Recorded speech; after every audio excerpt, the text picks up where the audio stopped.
Second. All right. Hello, everybody out there, and welcome to another week in space. I'm your host with the most, John Emerson Bell. I'm an astrologer, tarot reader. I do a lot of things. I'm also on Instagram under the handle Blind Stallion Space Wizard. Thanks for tuning in. Thanks for checking this out. Just so folks know, I like to do this every Monday at this time, 11-ish a.m. Mountain Time, making that 10-ish a.m. Pacific Time, and 1-ish p.m. On the East Coast. Go over the week in space, bringing you all the astro weather that you need to help you navigate your week with some style and grace. And yeah. I also do a radio show, an astrology-themed radio show called the Melee Report, which comes out every week sometimes. Consistently, sometimes it comes out every week. And this week, I just did a deep dive into the Sumerian myth of Inanna, the queen of heaven and earth, and her descent into the underworld to meet her sister Ereshkigal, and did that all through music and reading the story, reading the hymn. And I talked about it on this show a little bit last week, but it's all taken. The telling of that story was taken from this myth, Inanna, Queen of Heaven and Earth, her stories and hymns from Sumer, by Diane Wolkstein and Samuel Noah Kramer. So yeah, pick up a copy of this. It's great for the it's a great guidebook for the Venus retrograde. Anyway, that radio show is out now. I will release it to the masses. It comes out on my Patreon first, whenever it comes out, and you get the track lists on Patreon. And then as soon as I'm done with this, I will make it public and put a link in the show notes on YouTube and on my Instagram stories, so you can check that out. There's also a link in my bio on Instagram to check out the Melee Report. So that's that. Good morning. Also, this show is live on Instagram, like I was saying, in the mornings, and then Monday mornings, and also I put it out on YouTube. I put the recording out on YouTube, and then I put the audio recording out as a podcast that you can check out on Spotify, Apple Podcasts, blah, blah, blah, blah, blah. It's This Week in Space. 3 exclamation points, not to be confused with This Week in Space with 0 exclamation points. They seem to not be as excited about space as I am. Anyway, that's sort of the exciting announcements and news. Also, I'm going to be speaking at Astro Fest at the end of April. That's going to be in Los Angeles. Come check me out if you want. I'll be talking about astrology and parts work. It'll be fun. And there are a bunch of other great astrologers and speakers at that. So that's LA Astro Fest. Good morning, Gina Maria. Nice to see you. All right. So without further ado, let's jump into the astrology for this week in space, space, space. And we're looking at the week of March the 10th through March the 16th, Monday, March the 10th, which is today, through Sunday the 16th, which is Sunday. So, I also want to mention that there was a time change, and I lost an hour yesterday. I think most of us lost an hour yesterday, and I could have really used that hour. So I don't know. I'm doing the best I can with what I got. So bear with me, my friends. Anyway, kicking off the week, Tuesday, March the 11th, that would be tomorrow. We have Mercury in Aries, making a conjunction to Venus, who is retrograde in Aries. This conjunction occurring at 8 degrees and 47 arc minutes of the cardinal fire sign of Aries. So I just want to note that Mercury moved into Aries a couple days ago, I think last week. I didn't write down the exact date. Anywho, when Mercury moved into Aries, the day it moved into Aries in Santa Fe, the wind just started blowing. Like as soon as Mercury moved in, I think it was like Thursday of last week, it just like intense windstorm, which was like really exciting, but and also kind of terrifying. But and that like windstorm like kept up for 2 days, and I was like, oh snap, like that's Mercury and Aries right there, right? This like rush of really like dry energy. And, this like Mercury and Aries is like this powerful wind, right? And a lot of drive to get things done and to take care of business. Also, I think Mercury and Aries is totally down to say what's on their mind and to say what needs to be said, to like stand up and be like, yo, I'm reading you the news and then walk away. So Mercury meets up with Venus here. And then they station retrograde 4 days later on Saturday the 15th, which we'll be talking about in a minute. So right. And I think that there's this like interesting exchange that we're getting here between Venus, who is already retrograde and kind of engaged in their underworld journey, right? And Mercury, who is preparing to turn retrograde. And so on one hand, we can think about, what wisdom might be exchanged between Venus, the planet of love and beauty and values. What might they be sharing from their own retrograde experience, right? That Mercury is sort of coming in, right, moving forward, slowing down, coming in to kind of like connect with and understand, as Venus is moving the other way, moving retrograde, right? So maybe there's like information or wisdom that Venus has to share from their experience already, moving backwards or going through this underworld experience. On the other hand, Mercury, right, is this kind of psychopomp character, right? The guide of the souls through the underworld, right? Who brings souls down to the underworld, or sometimes in special cases, brings them back up, right? And so maybe Mercury kind of heard the call from Venus, who is, already in this underworld journey and is coming in to provide them some guidance, into or through the unconscious or the secret realms of the underworld.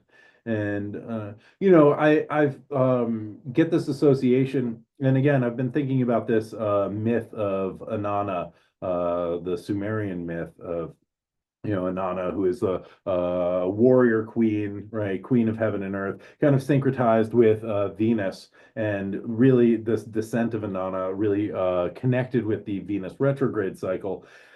And in the story, Inanna has a personal assistant, Ninshubur, right? So Inanna goes into the underworld, and Ninshubur is like staying up in Middle Earth, and sort of making petitions to the gods and like keeping fires going to call Inanna back, right? And this is sort of the spiritual dimension of Inanna, right? Her spirit, who is still left up here, even though the body has gone into the underworld. And so, there's like I have this sort of connection with Mercury here, right? As this like Ninshubur character who is like, making petitions on behalf of like our Venusian parts that are in the underworld, who are like going out and being like, hey, like help us out, like call this back, and like lighting candles in the temples of the gods to help lead the way back from the underworld. So that might be a way that Mercury is showing up in this kind of connection with Venus here, right? Um, and Venus also might be telling Mercury what she's learning about love from having to rethink and reconsider these sort of value systems, right? And maybe Venus is telling Mercury, oh, this is what I'm learning about the underworld. This is what you're about to go into. Watch out for, this three-headed dog. Or make sure you have these coins that you can give to Charon, the kind of the ferryman over the river Styx, right? And so this is this moment that we are receiving on Tuesday is an opportunity to open communication between the above and the below, right? Mercury being our cognitive processes, right? How we speak, how we communicate, how we think, the information that we are processing, and then Venus, who deals again with love, beauty, values, aesthetics, etc., how we do relationship, what we like, what we don't like, etc. But Venus is in this underworld space, right? So we can think about Venus here in the below and Mercury kind of the above, receiving this information, this communication from the below and kind of processing it. And we can think about what do we do with this, right? Or how do we create a little space to listen to the messages that are coming in, right? If there is a cry for help from our Venusian parts, right? Or if there's wisdom that Venus is discovering in the land of the below, right? Oh, I actually like this. Oh, I actually don't like that, right? Oh, I want relationship to look like this. Oh, I want more of this. And so being able to like leave a little space so that this information can come in so we can hear the call, right? And so with this meeting, we can gain some insight into this Venus retrograde. Things that might have been happening under the surface might come into awareness. We might find ourselves getting a spark of recognition about what turns us on, what feels good, what we love, what we find beautiful, what we find repulsive, right? Or information that informs what we like and what we don't, and how we want to do relationship moving forward, right? Also, we might be getting information about what was going on 8 years ago, right? In 2017. We might be like, oh, snap, like this is like that, even though this person looks totally different, right? Or, oh man, I'm like doing this again. Or, oh, wow, like this is an opportunity to do something different, right? To try something new this time. Mhm. And this is a good time to also, it's a good time to appreciate beauty, art, things that we love, right? It's a good time to tell people that you love them or that you appreciate them and to have these kind of emotional conversations. And you also might find yourself this week getting into a lot of conversations about relationship or with like other people about their relationships. And kind of, this is an opportunity for us to kind of process what's going on with this Venus retrograde through communicating our experiences and ideas, right? This is a good time to tune into what you're feeling and to express your feelings. Mercury in Aries is really willing to say what's on their mind. And so this can be a good time for processing what's coming up with this Venus retrograde and communicating your understandings or the insights that you might be receiving. This can also help us to notice some of the patterns in relationship or patterns of attraction, right? Mercury is really good at pattern recognition. And Venus is this like attractive power of the universe that like holds things together. It's sort of like emotional gravity, right? It is the attractive principle of the universe that keeps everything from flying apart, right? And so Mercury can be picking up on some of these attractive qualities. So, recognizing, oh, this is why I feel like this, or this is why I feel connected to that, or this is why those things are coming together. Isn't that really interesting? Right. Another thing that I just wanted to note, Mercury deals with commerce, right? Making connections through the marketplace. And Venus is our value system. And so we can really think about like putting our money where our values are, right? As this connection, as this conjunction or connection is happening, right? So thinking about, what you're spending your money on, right? What you don't want to spend your money on, what you value, right? What you want to put your hard-earned energy into. And I know that there's Amazon boycott coming up. There's a lot of people protesting Tesla dealerships. So just something to think about, right? To think about how our values can influence where we spend our money and where we put our energy in the world. And so I just to sort of round out this first part, this is the last time Venus and Mercury meet up until November the 24th of this year, which is kind of interesting because Mercury turns retrograde later this week and will follow Venus back into Pisces, but they never catch back up with Venus. Right. Venus goes on to conjunct Saturn at 25 degrees Pisces on April the 7th, and Mercury stations direct at 25 degrees Pisces that same day. So they get within like a degree of each other and they feel that influence, but they never come back together. So although Mercury and Venus are kind of rolling together for the next few weeks, this is the opportunity to kind of gain some intellectual awareness on what's happening in our feeling realm of the Venus retrograde.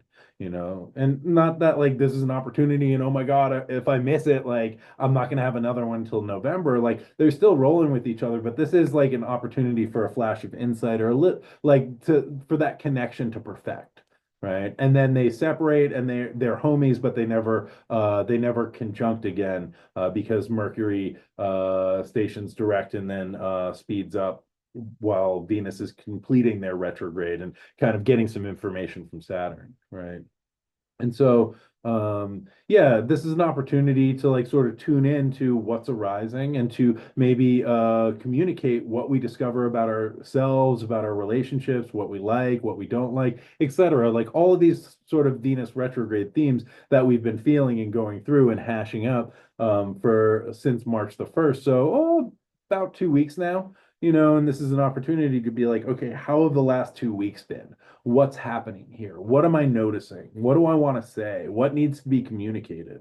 And being able to kind of process this a little bit. Yeah. So, how's everybody doing out there? Everyone loving it? Okay, great. The next day, Wednesday, March the 12th, we have the Sun in Pisces conjunct Saturn in Pisces at 22 degrees and 5 arc minutes.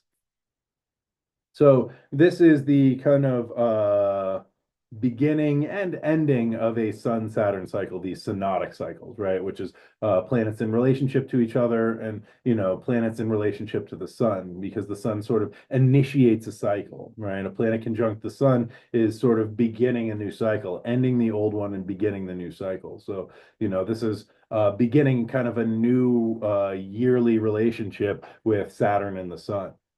Um, uh, Saturn helps us to do the difficult work that we don't want to do, right? With the Sun conjunct Saturn, we are being asked to like show up and do the work, kind of buckle down, right?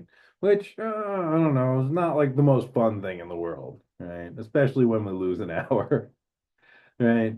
So the Sun is related to our aspirations. Saturn says if you want to make it real, you got to put in the work. The sun is our identity, and Saturn says our identity is constructed through the like continual action, right? By like continuing to do things, we are creating an identity. When we continue to like wear the same things, right, or say the same things or do the same stuff, that creates our identity, right? Saturn says talk is cheap.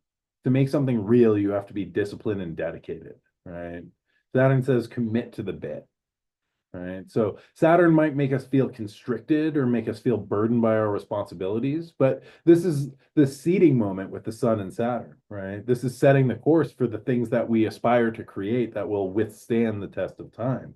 And Saturn is really good for concretizing, right? Creativity, right? Or the things that we are shining our light into the world through, right? Saturn is like, cool, like if you keep doing it in this way, this will be the result, right? Saturn is the consequences of the actions that we take, right? So this is an opportunity to really think about what are the consequences that I am experiencing or have created, right? And consequences don't have to be bad. I think it has kind of a negative connotation. Oh, like the consequences of this are I had to like do community service, right? But also there's the consequences of making a good investment, which is like that investment pays off, right? Or the consequences of working out is you feel stronger, right? You have better health, So to think about like the consequences as just the kind of what is created from our actions. And this is kind of what karma is. There is an action and a reaction, right? And Saturn is the Lord of karma, is like the actions that you take have the reactions, and I'm Saturn and I'm showing up to bring the reaction, right? To bring the consequences. So this is an opportunity to really think about what are the consequences that we are living with now from the actions that we have taken, from the continued things that we have been doing, for the work that we have been putting in for this past year, right? How do we feel about that? What would we like to change? What is the sort of new seed that we would like to plant here, right? For the things that we would like to harvest a year from now, right? What are the things that we want to make real? Um, Saturn, like Kronos, is sort of a connected with the harvest in a lot of ways, right? Their tool is the sickle, which is meant for cutting things down, right? And harvesting stuff. And Saturn is like, you put in the work to grow this, and I am cutting it down, right, to harvest it, and this is the consequence. It gets grown, it gets harvested, right? So this is an opportunity, right, to sort of harvest what we have been doing or building, and then think about planting the seed for what we want to harvest next year, right? And Saturn again is about making things real, right? So and long lasting, right? So this is also with Saturn and the Sun in Pisces. This is a really good time to think about what dreams we want to kind of bring into the physical realm, right? Pisces sort of associated with dreams and visions and the imagination, which is great. But Saturn is like, okay, cool. What are we going to do with that, right?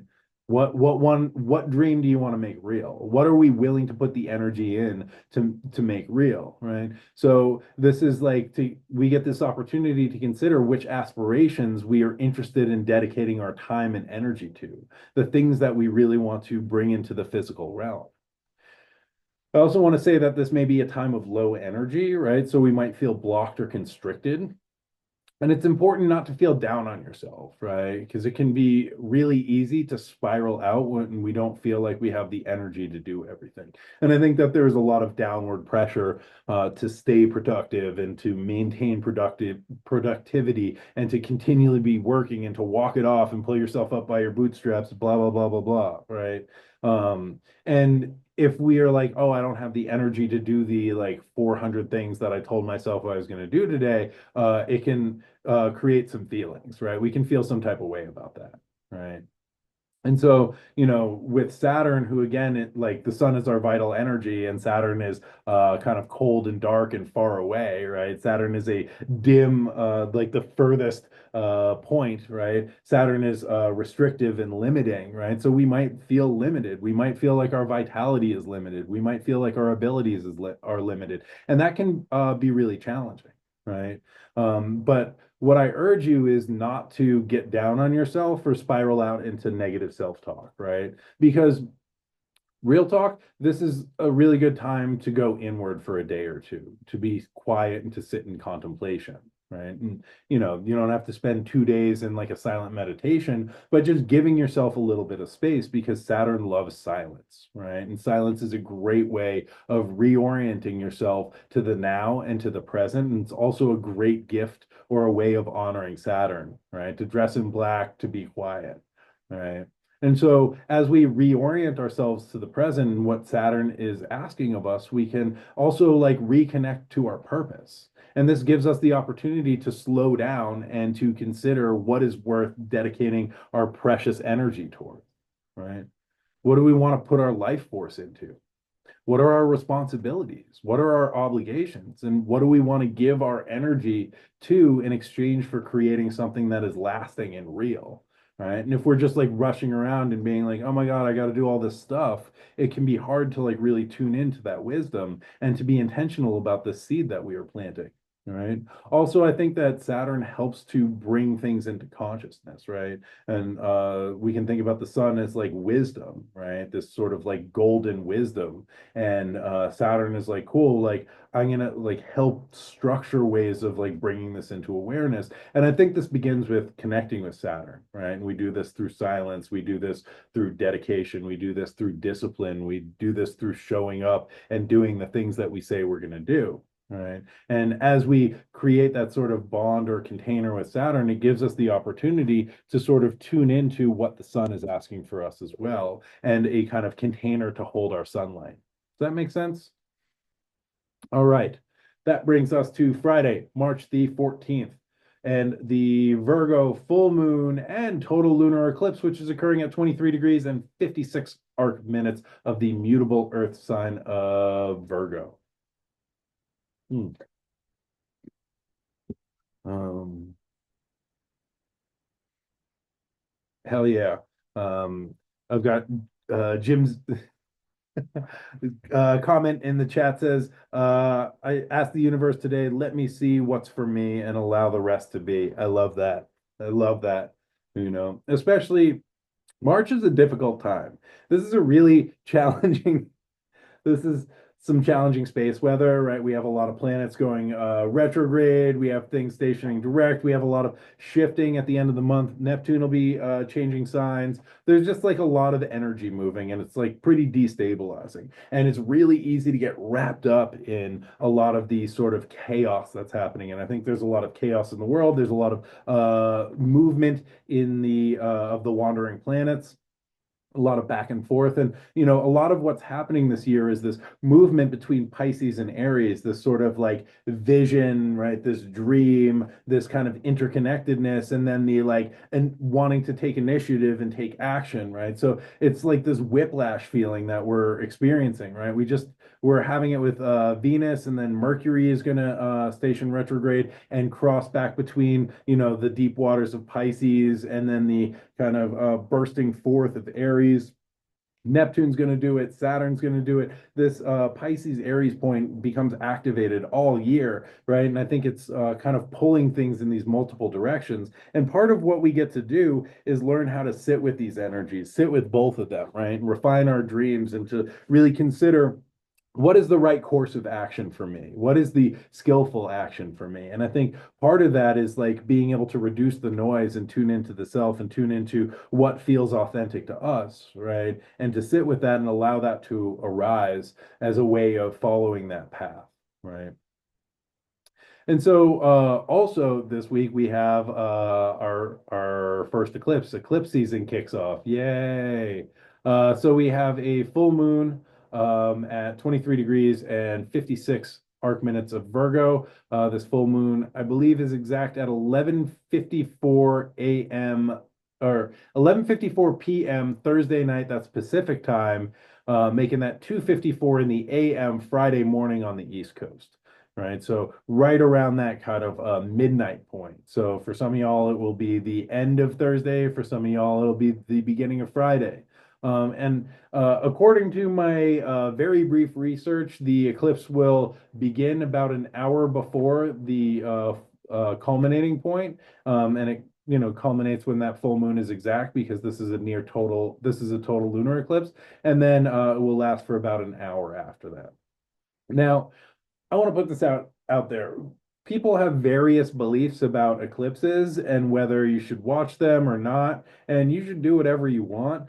I am a little like wary of eclipses myself. I don't do magic on them. I don't like do a lot of like manifestation work. I try and like fast or like be in silence or take it easy or be quiet, not do anything like too exciting, not do anything too unpredictable. Because here's the thing, eclipses are unpredictable times, right? It's a lot of energy coming in. They happen on the nodes, which are connected with the Azura or demon Rahu and Ketu, right? And Rahu is the head of this dragon, this demon that is consuming and consuming and consuming. And then there's the tail, which has been separated, which is, purging and purging and purging. And so as eclipses happen, they're happening on these points, and these points are flying around, trying to get revenge against the sun and the moon for narking them out in this story and getting their head cut off, right? So this Rahu and Ketu are kind of like circling, looking for the sun and the moon to devour them to get revenge, right? So there's like this fraught energy, and this comes from the Vedic tradition, right? This is Indian mythology around Rahu and Ketu.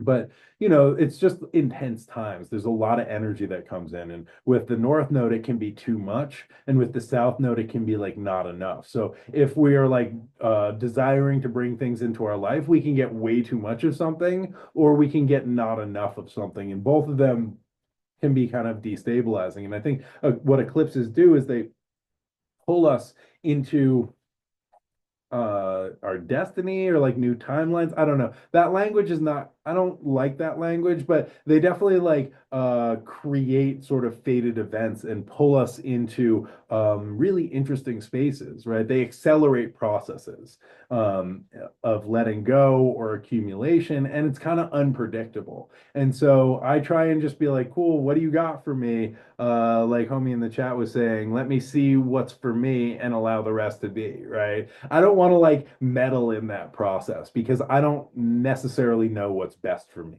I might think something is good for me and then be like, oh snap, like I let too much of that go, or I called too much of that in, and now I have a different problem, right?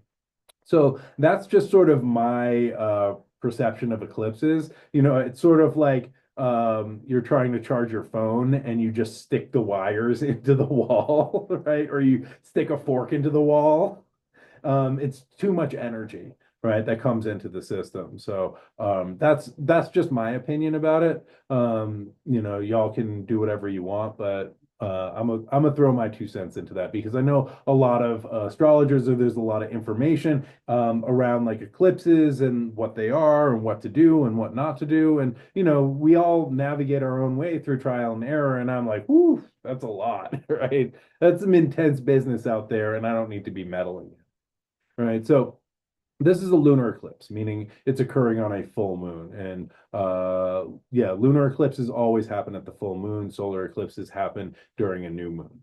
Full moons are a time of culmination, right? Things are brought to fulfillment. Seeds that are planted at the new moon ripen, right, and become harvested at the full moon as it like culminates, and we see, oh, that's what that is, right? And so we get to kind of consider with a full moon what gets harvested and what gets discarded or composted, right? So like full moons can be points of excess. Like this is that culmination and it's so much, it's so full, right? What needs to be shed or released to make way for the next cycle, right? For the next breath. Right? And I think about the full moon as that like full in breath, right? And then we need to start exhaling to make space for that next breath to come in. Right. So this is an opportunity to see, okay, what can be discarded, what can be released, right? This is also a South Node eclipse dealing with themes of letting go. The South Node is Ketu, right, who is the tail of the dragon. And this is a point that's related to purging and releasing. It's a place of letting go, right? So with the South Node transiting Virgo, right, which is happening since January the 11th and will be going on for about 18 months, we have the opportunity to let go of some of Virgo's unskillful qualities, right? Perfectionism, nitpicking, overthinking, overanalyzing, right? However, this might not be about just like chucking these things out and just getting rid of them altogether. I'm never analyzing anything ever again. Right? I'm never thinking about anything. Right? It might be, we might want to look at what's underneath these qualities, right? Or to notice what's the unmet need here, right? What is being asked for when we are trying to make things perfect, right? Or when we have that nitpicking quality, right? What are these parts asking? What are they trying to like help us with? To think about perfectionism, right? And this like perfectionism just wants things to be as good as they can be, right? It wants to do its best, but we need to learn to accept when things are good enough, right? And we can learn to notice and accept the inherent perfection in how things already are, right? And the kind of perfection of the universe as it is presented to us, right? And so with Virgo, it's not about attaining this idealized vision of perfection, right? This platonic form which we can never attain, right? It's more about perfecting and making things better, right? Helping to continually cultivate things so that they can come to their highest ideal, right? It's about continually arriving and never having arrived, right? With nitpicking, right, this is an orientation to detail and the appreciation of the little things. Right? I see this as a desire to help things be as good as they can be, right? And the realization that the little things matter, that small parts are important to the functioning of the whole, right? And overthinking and overanalyzing is about breaking things down into their component parts to be able to understand them, right? And this can come from a need for safety, right? Like, this narrative might be if I can figure it out, then I know what to expect and I can be safe, right? Which makes a lot of sense. Or it can come from a genuine curiosity, which is a real mercurial quality, the desire to know all the little parts of the system or a situation, right? And to have like a deep connection with this thing through understanding, through breaking it down and figuring it out. Like, what is this? Oh man, what is this? Ooh, what's this thing? Like, what does it do? Right? Oh, what's this other thing? What does this do? And this is beautiful, right? So we don't want to like reject these things. We just want to make them right sized. And to think about how we can use these Virgo qualities of discerning, right, to operate and separate them from the unskillful qualities, right? Virgo is all about like separating, breaking things down, discerning, right? And how do we say, okay, this is what's helpful here and this is what's not, right? So that's a great way of using this Virgo superpower, right? And so with the North Node in Pisces, we're being asked to accept this sort of bigger picture, right? Pisces is about integration, whereas Virgo is about separating and discerning, right? And we want to like integrate what we discover instead of continuing to separate things and break them down, right? Pisces is about accepting, right? Accepting how it is, right? Whereas Virgo is like, no, I want to fix it. I want to make it better, right? And again, I'm talking about the maybe unskillful qualities of Virgo. And Virgo as a whole is not unskillful. It's really important, right? And the Virgo Pisces axis is like these two things coming together, right? The separating and discerning qualities of Virgo and the integrative, connective qualities of Pisces, right?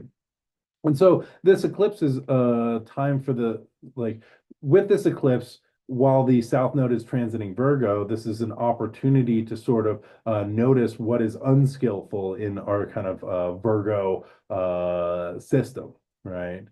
And we're being asked to surrender the desire to separate and analyze in order to accept this sort of bigger, more integrative picture, right? And I know that I started this off being like, don't do anything during eclipse, and that's not really what it's like, right? I'm not saying don't do anything, right? And I think it's important to like do this reflective work and do this inner work and notice what's coming up, right? What desires to control or to overanalyze or overthink, right? Or being like it's not good enough, that we can notice and like allow ourselves to release, right? And I think this is very different than being like, I'm going to do some high magic, right? I'm going to like, banish something during this eclipse and throw it into the eclipse portal, which, you can do if you want. I'm just saying like that might be unpredictable because there's a lot of energy here. And if you can harness it, more power to you. I wish you the best of luck, right? So I also want to say that this eclipse might be connected to the partial lunar eclipse at 25 degrees in Pisces, which is right across the zodiac, which occurred on April 18th of 2024. And this kind of opposed this point to kick off the cycle in the eclipse cycle in the Virgo Pisces axis. So you might want to think back to what was going on in September of 2024. Also, eclipses sort of unfold, right? It's not like this moment, like bam, like that is the eclipse, the thing happened, right? Like they do in the movies.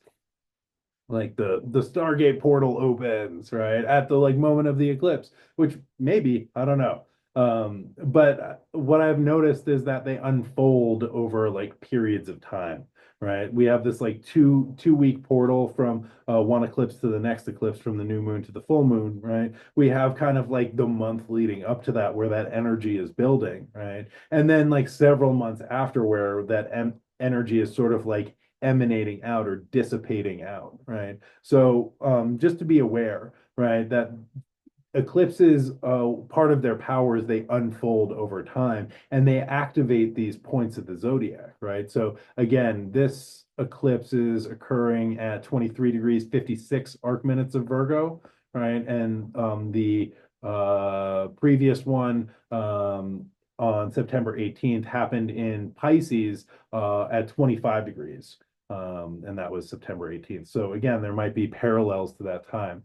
Also, this eclipse is connected to the lunar eclipse that we experienced on March 14th of 2006 at 24 degrees and 14 minutes of Virgo, which is basically the same degree that this eclipse is happening, right? And so this is the last time that the South Node was in Virgo, and it occurred at almost the same degree. So you might want to think back if you can and remember what you were doing in September of 2006, because there might be rhymes or echoes that are emerging or returning now. I don't know what I was doing in 2006, but if you do, if you keep a journal, like this is a good time to maybe think back on that, because there might be some information, right, where it's like, oh, something that began there or was unfolding there and now is coming back around or is culminating now. And then also the last time that the eclipses were happening in the Virgo Pisces axis was 2015, 2016. And that time we have the North Node in Virgo and the South Node in Pisces. And so that also might be an interesting time to look at, because maybe things that were initiated with the North Node in Virgo are now have come to fruition, and now we are thinking about what can be released or what can be let go of during this eclipse. So there y'all go. Good luck. All right, next up. Oh, during this eclipse, we have an exact transit that's occurring. The sun in Pisces is sextile Uranus in Taurus. That's happening at 24 degrees and 2 arc minutes. And the moon will be trining Uranus at that same degree, right? And again, we have this full moon occurring at 23 degrees and 56 arc minutes. So this is what, 6 arc minutes away? That's pretty tight aspect right there. So if this eclipse wasn't wild enough, we have the sun in Pisces, sextile Uranus in Taurus, moon in Virgo, trine Uranus in Taurus, right? And sextiles and trines are supportive aspects, right? They are harmonious, they are free flowing, they are communicative, right? However, Uranus is pretty unpredictable and somewhat unstable, and eclipses are unpredictable and unstable times, right? So we're like kind of amping up the instability a little bit. And again, maybe not the best time to like do magic, right? Or like do intention setting things, because things can go haywire with this one real easy. Right. So again, the sun, our ego identity, our aspirations. Uranus is this planet of liberation and revolution, right? So it is helping to identify and remove barriers that stand between us and who we are, or who we want to be, or who we think we should be in our aspirations, right? And how we want to shine our light into the world. So again, South Node in Virgo, really great time to consider what are these sort of like nitpicking qualities, or the perfectionist qualities that are standing in between me, or the like super analytical qualities that are like maybe preventing me from being who I want to be, right? What are the things that I might could let go of around this time to sort of like open more of a path for me to be able to shine my light into the world, right? And maybe this is just like reorienting the stories that we're telling ourselves, right? Oh, I'm not good enough. Oh, that'll never work, right? Oh, I need to learn more. I don't know enough to be able to share what I want to do, right? And how can we reorient that story? And again, looking at the unmet need underneath that, right? And not being like, oh, that's all bad, right? But that's like, maybe that story is actually, oh, I want to do the best that I can, and I feel like I need more support, right? And not, oh, I'm not good enough. What's up, Jeff? Nice to see you. Welcome. Come on in. We're just talking about the lunar eclipse and the Uranus sextile the sun during that lunation. Right. And so to really think about, what are the barriers or blockages that we find standing in the way of our authenticity, and how do we notice those and, begin to shift them, right? And so collectively, this could look a lot of different ways, right? And the planets have no kind of political affiliation. However, they create the conditions for events to occur, right? So Uranus, in a lot of ways, is about achieving the ideal, right? And when things don't live up to their ideal, there can be a tendency to blow things up, right? Or shove them away. However, this is an opportunity, right, to release blockages and old beliefs and behavioral patterns that are preventing us from living a full and authentic life, right? We might even be letting go of some of the idealism that prevents us from really embodying, right? Really showing up and really being able to shine our light into the world. One of the mythological figures that Uranus is connected with is Oranos, who is a sky god. And in the very beginning, Oranos and Gaia were together. The sky and the earth, they were just together, right? Wrapped up in each other, just doing it all day long, and having kids, right? And having all these children. And every time Gaia would give birth to a child, right, Oranos was like, oh, those aren't good enough, right? And he would shove them back into Gaia's womb. Which was really annoying and ended up getting him castrated later on, right? But one of the things that this brings up, right, is Oranos or Uranus was like, that's not good enough for me. That's not good enough. That doesn't meet the ideal, right? Get away from me. And so with this eclipse, we are learning to accept things for how they are, right? And this is the kind of Pisces compassion and acceptance. Um, and uh, and also, I think we are learning to discern when to hold out for the ideal and when to accept things as they are and to trust the process. And instead of believing that nothing is ever good enough or like I'll never get there, or this thing that I wanted to like create like sucks, right? That's not good enough. That didn't meet the ideal, right? And so that might be like Uranus is striving for the ideal and wanting things to be the come to their sort of idealized perfection, which I think has some Virgoan tendencies, right? Might also be holding us back from being our most authentic selves, right? And so one of the things that Uranus can do, especially in relation to the sun, is be like, oh, this is really what I want, right? This is how I want to like be free and shine my light. And then we start doing that, and then Uranus is like, that's not good enough. I'm going to blow it up and do something completely different, right? And so what we want to do is like work with these skillful qualities of like trying to make things come to their completion or their idealized perfection, and not just like continuing to start and blow things up, start and discard and start and discard, right? And I think a beneficial part of this aspect can remind us that life is exciting, right? And it can help us to cultivate this sense of wonder and connect in with the miraculous aspects of life. Eclipses always help me to remember how special and magical it is to be alive, and that I live in this magical world, right? And when we're able to cultivate this sense of wonder and to connect with awe, it helps us to open up the sense of interconnectedness and interdependentness, interdependence, excuse me, which is like some genuine Pisces shit right there, right? And to shake us out of the narrow-minded sense of isolation, right? And that is that Virgoan like separating, discerning, right? I am different than that. Pisces is like, nah, man, we're all one, bro. Right? It helps us to wake up to something bigger, right? The sense of awe and wonder, right? And coming into a sense of something bigger is also some Pisces shit, right? So the sextile from Uranus is a reminder of the miraculous, which helps wake us up out of self-obsession. And it reminds us that being alive is pretty dang incredible, right? Whether we recognize how magical it is or not, right? But awe helps us to connect in with everything, with the everything. And that is definitely the Pisces remedy to the Virgo South Node, which is separating and trying to break everything down into its component parts. And that's okay, right? But this is a time to really recognize our connection to the all and the everything, and to experience awe and wonder and the recognition of the miraculous nature of life or the universe, right? And as we recognize like the kind of miraculous, it becomes a entry point into the space of interconnection, right? So, um, so try and see if you can experience some awe and wonder this week, right? This is maybe a really good way of connecting in with this eclipse, or with this Uranus aspect in this eclipse, is just, practicing awe and wonder, even in the little things. And if you need some help with it, just remember that the distance of the sun and the earth and the moon is in perfect proportion, right? So that their relative sizes based on our perspective, right? The sun or the moon will completely cover the sun during a solar eclipse, and the Earth completely covers the moon during a lunar eclipse, right?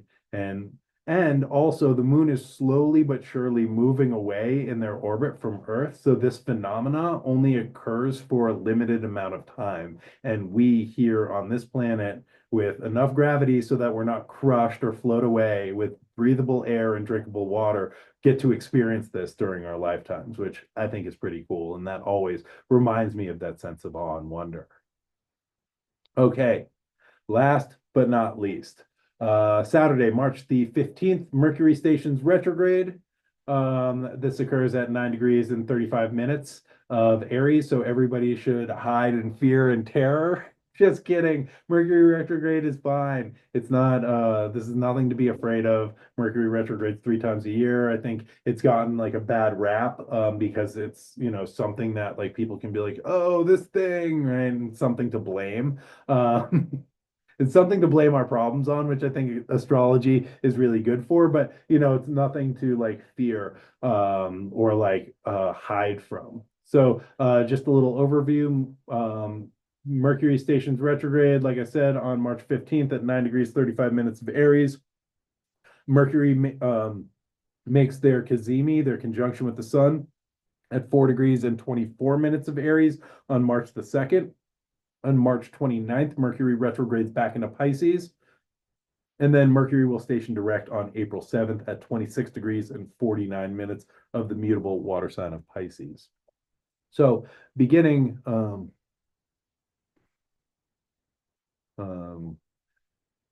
ooh, thank you. Just checking the comments real quick. Thanks for the shout out to my prism, my rainbow maker. And yeah, Gina Maria says I'm totally up for having some magic show up, which me too. I'm always down for some magic to show up. And I think it's all around us, right? And sometimes it's just being able to recognize that we live in a magical world, right? And to reconnect with that. And sometimes that's a daily practice because it's so easy for the miraculous to just like come into the mundane, right? Our brain is always creating shortcuts and heuristics to make our lives like easier to navigate, right? But in doing that, we kind of forget the awe and wonder of like living in this magical world. So with Mercury stationing retrograde, it's beginning in Aries, which is cardinal fire, right? And Aries is about igniting and beginning something new, right? Aries starts fires. It is dealing with like combustion, right? Dealing with this desire to create, to explore, and to claim space. Right, with Mercury retrograde through this cardinal sign, we might be questioning what fires we are starting and why, right? Also think about Aries as kind of like initiating the quest. And again, with Mercury retrograde here, we might be questioning the quest and reevaluating what we are questing for and why, right?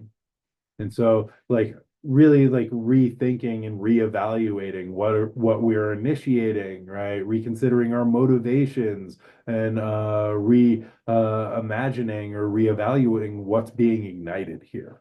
Right. So during this time, we might find our desires to act are kind of blocked, and we might need to sit in that energy of frustration and reconsider why we are acting. Why do I want to do this? Right.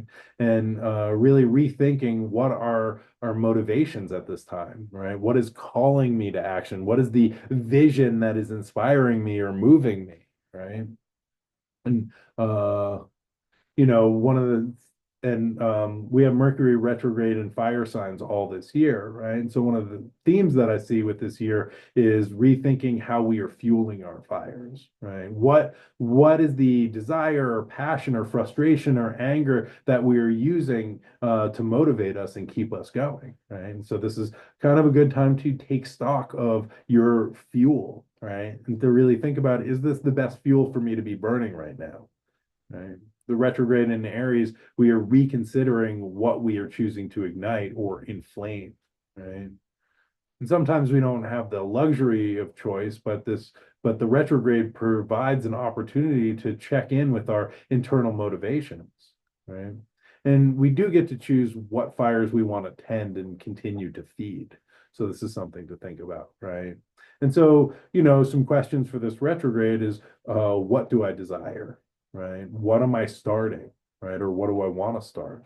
Why am I even doing this? Right? And like, what is the fire that I have burning, right? That I'm kindling, right? That I'm starting? What is the thing that I am sparking? And why am I doing this? Right? And I think a really important thing just to consider with Mercury retrograde and all of the Mercury retrogrades forever, right?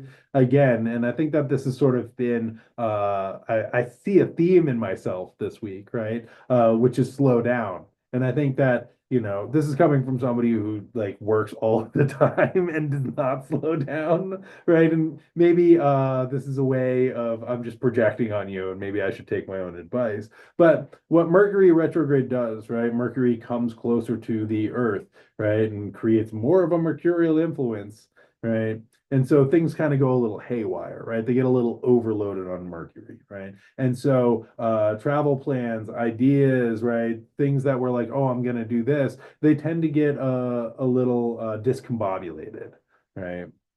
And so that forces us to kind of slow down and sit with what is happening inside of me, right? What is happening in this moment? And as Mercury goes into the underworld, as they retrograde, right, they kind of go into our unconscious or our internal system, right, into the unconscious place. And, most of our lives, we are like, I am being productive. I'm thinking about this. I'm doing this. This is what I want to say. This is what I want to eat. This blah, blah, blah, blah, blah, right? Our whole kind of hamster wheel that's going on in our head.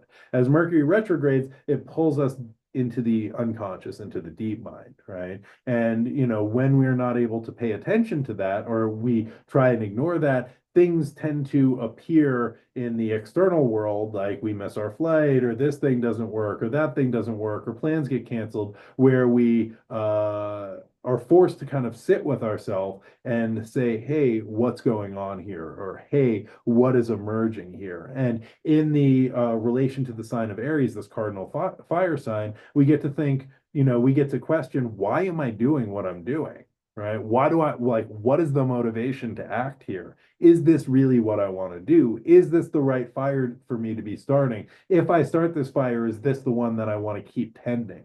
Right. And so I think we're getting this with the Mercury retrograde. We're getting this with the Sun conjunct Saturn. I think also, there's shades of this with the Venus conjunct Mercury, and just like allowing ourselves a little bit of space to listen, right? Because instead of the story in our head telling us, I have to do this, right? Which may come from our parents, it might come from authority, it might come from culture, it might come from society, it might come from our ancestors, it might come from all of these kind of external factors that are like, this is who you should be, this is what you should do. When we take a moment, sit with ourselves, open our ear to the great below, as Anana says, right? Open our awareness and our wisdom to what's happening in the internal system and allow a little bit of space for that information to arise. We might notice, oh, wait, I don't want to do any of that, right? I actually, want to go keep bees, right?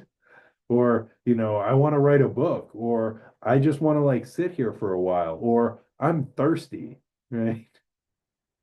Or you know what I'm saying? Like the wisdom that can arise when we just open our ear to the great below is immense. And so this week, with all this chaos, with everything going on, with like the Meshuggah of the world, right?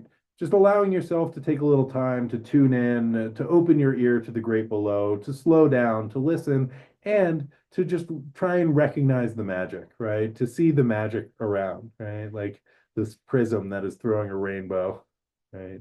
Just like allow a little bit of space for the magic to reveal itself. And that's my suggestion for the week. And yeah, thanks y'all for showing up. I hope that this was helpful for somebody. Appreciate you for tuning in.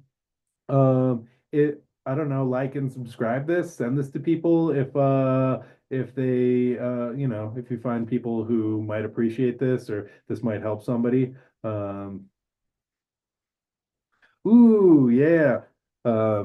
Yeah, thank you all. And don't forget to tune into my radio show, the Melee Report. I'll put a link in the show notes here. And also I will put it in my story on Instagram so y'all can check it out. And this week is a very, very special episode. It's all dedicated to the Sumerian myth of Inanna, Queen of Heaven and Earth, and her journey through the underworld of Kur to meet her sister Ereshkigal. And this is all told through an excellent playlist that I put together. So y'all can check that out. It'll be up as soon as I can get it up there. So yeah, thank you all. Appreciate you. Yeah, send this out to people, like it and subscribe it. It also comes out as a podcast. So if you don't want to see this beautiful face, you can just listen to my beautiful voice. Oh yeah. All right, y'all have a great week in space, and I'll see you next time. Same wizard time, same wizard channel. And until then, my friends, be good to yourselves, be good to each other, and as always, may the force be with you. Bye now.